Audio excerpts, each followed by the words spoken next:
I am, however, excited to welcome up our very first teller. Dan, take it away. All right. Hello, everyone. Good evening. So my story starts 5 years ago when I was the head chef of a restaurant called Noma in Copenhagen, Denmark. And that restaurant at the time was considered the best restaurant in the world. As strange as that may sound, there is a list that exists that declares the best restaurant in the world. So what does that mean? Well, you had people flying from all over the world just to eat lunch on their private jet and then flying back out. We had guests from all over. We had staff from all over the world. We had about 50 chefs cooking for about 50 people at a time. So you can imagine it was a pretty good ratio. In terms of food, what did the food look like? Well, it was definitely out there. We served a lot of insects on our menu. There was a lot of wild forage foods as well, such as pine cones that you could eat that were cooked in a syrup, and even chocolate-covered mushrooms, as appetizing as that may sound to you. It might not, but I will assure you it was very delicious. Although the experience there was amazing, at some point it was time for me to move on. I loved it there. I loved working in restaurants in general. But I found myself wanting to cook for more people.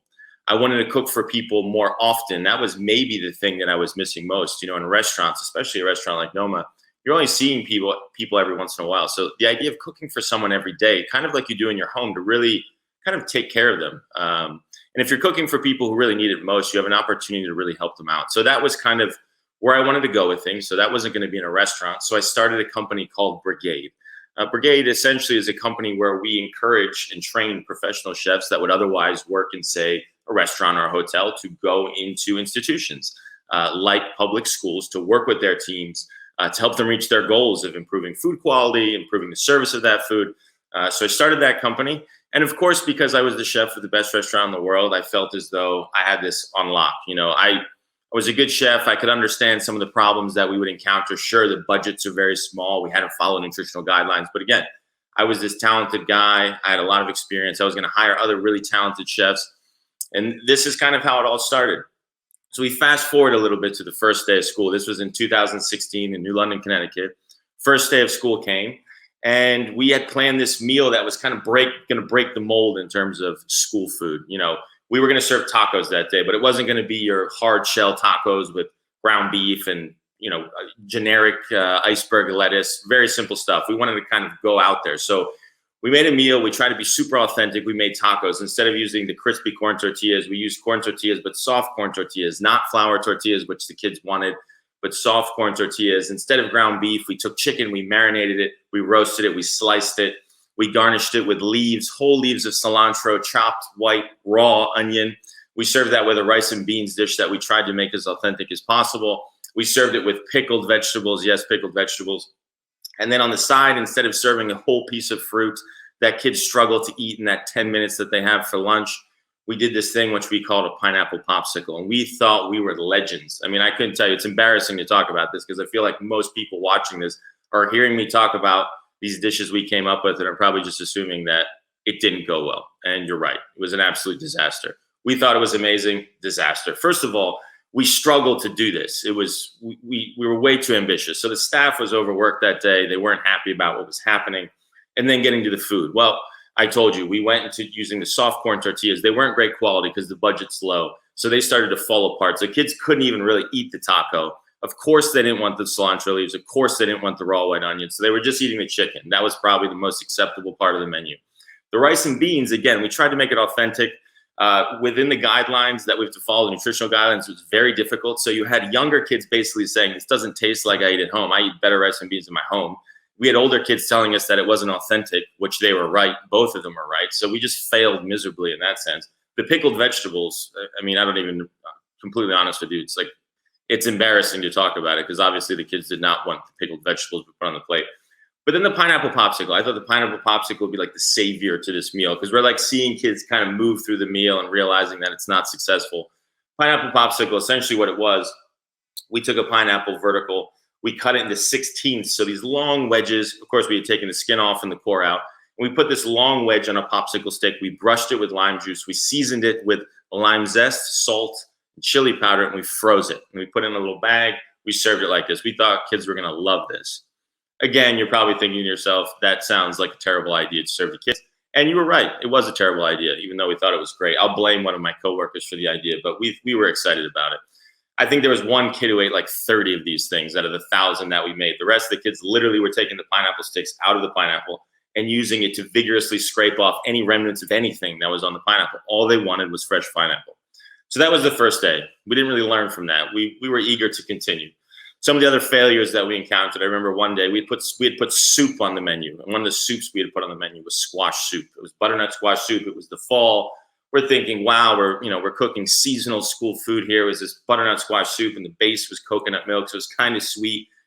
I mean, it's a little embarrassing because I'm thinking of my thoughts as we had these discussions with the chefs, and we thought we were really kind of knocking it out of the park. And I remember going into the middle school one day, and middle school kids are tough, and I wanted to see how this soup was going. And I walked into the cafeteria, and there was a young kid who was walking towards me, and he had the bowl of soup in his hand, and he had just taken a bite of the soup. He had it in his mouth, and I was kind of walking with him. And as we kept walking, I said, how's the soup? He didn't say anything, and I couldn't really see what was happening. And then we walked a few more steps, and he just spit it out on the ground. And that's just kind of how it goes. It was a learning experience. Said, okay, well, we probably should serve butternut squash soup with coconut milk. Not successful. Another thing, sandwiches. When we first started, all the sandwiches were super simple. It was PB&J, it was tuna salad sandwich, it was roasted turkey just on white bread. That was it. So we're like, we need to really ramp up the sandwich game here. One of the sandwiches we came up with was roasted turkey with cranberry sauce, a mayonnaise flavored like stuffing. Again, we thought this was like super creative. We roasted the turkey ourselves. We made the cranberry sauce. Kids were not into the idea of fruit and meat. And some of the older kids definitely used some choice language to tell us that they were not a fan of that combination.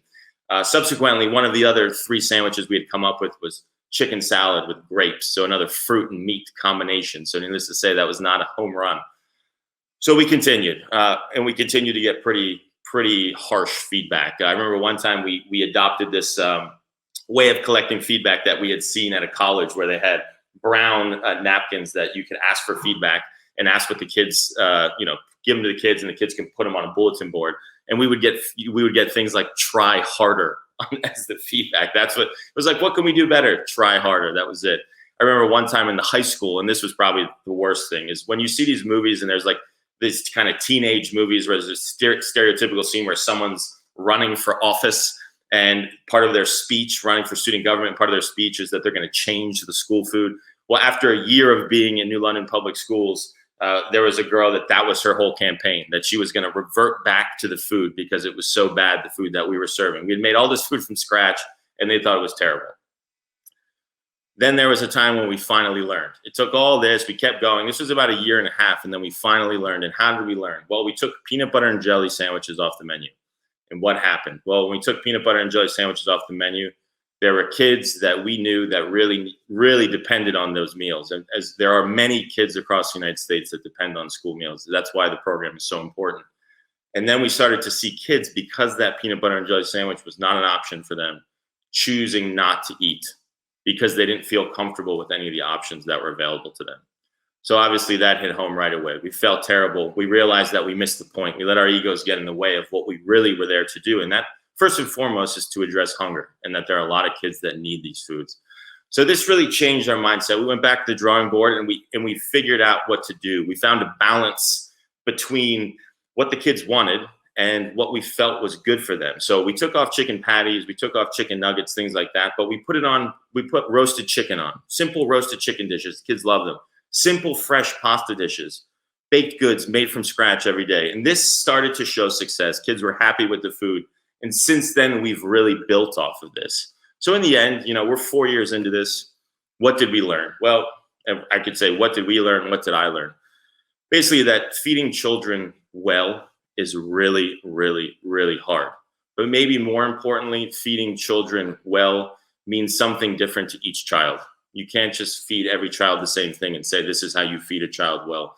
You really need to listen to them, and you need to show them that you really care. And I think that's the most important thing, because really in the end, and I know for me, I speak personally for me and our organization, in the end, that's what we're trying to do. We're trying to take care of kids through food. Thank you.